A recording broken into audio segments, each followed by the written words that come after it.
Well, look who's back with us. Washington Examiner investigative reporter Sarah Bedford. Sarah, it's good to see you again. What's your reaction to Hunter Biden in court tomorrow? He's expected to plead not guilty to 3 felony counts involving lying on a form to buy a gun in 2018. What are you looking for here?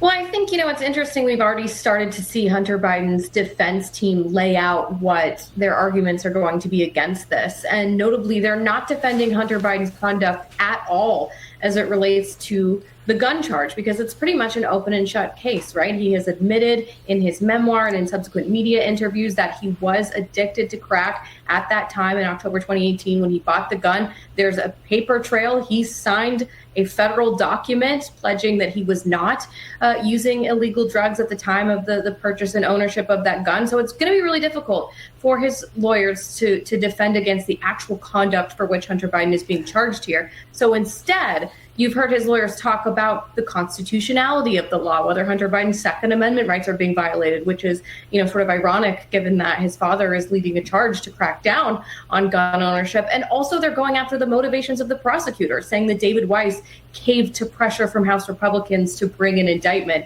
But again, we've not really heard any defense of what Hunter Biden is actually being charged with. Well, the point about caving, let's take the point about caving.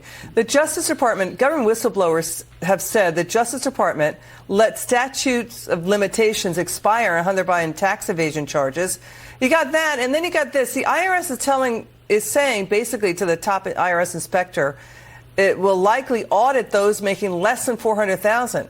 The IRS is saying there's no way they can identify the complete population of taxpayers that meet the criterion of $400,000 or more that the president and Democrats have laid down. So you see the two-tier system of justice there, Sarah.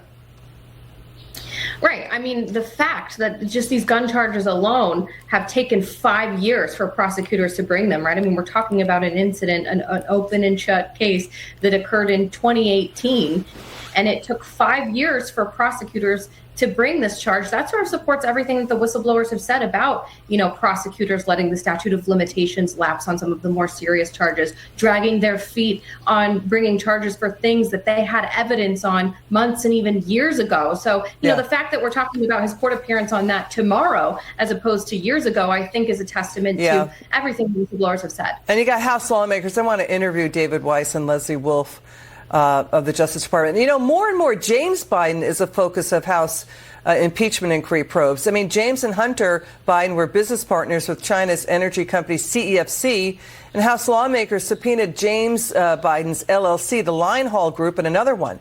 They can't identify legitimate services provided by James Biden's companies that are separate from President Biden.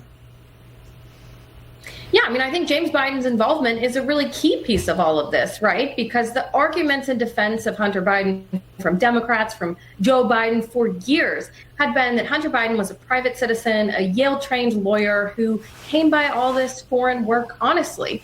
And the fact that Joe Biden's brother, who had a very different professional background, was cashing in on these same sorts of relationships. Okay. And the only thing relating Hunter Biden's experience and Jim Biden's experience was the fact they're both blood relatives of Joe Biden, I think really supports the Republicans' framing of all of this work that Hunter Biden did as being. Yeah, and they also want to go after President. They want to go after President Joe Biden's corporation, Celtic Capri. They're trying to get to the line items of how the millions of dollars that went in there. The Biden White House says it's speaking fees and earnings from books. Ted Cruz says he's done the math. He says the math doesn't add up. So we're going to stay in these stories. We'll have you back on, Sarah. Thanks for joining us tonight. It's good to see you. Thank you.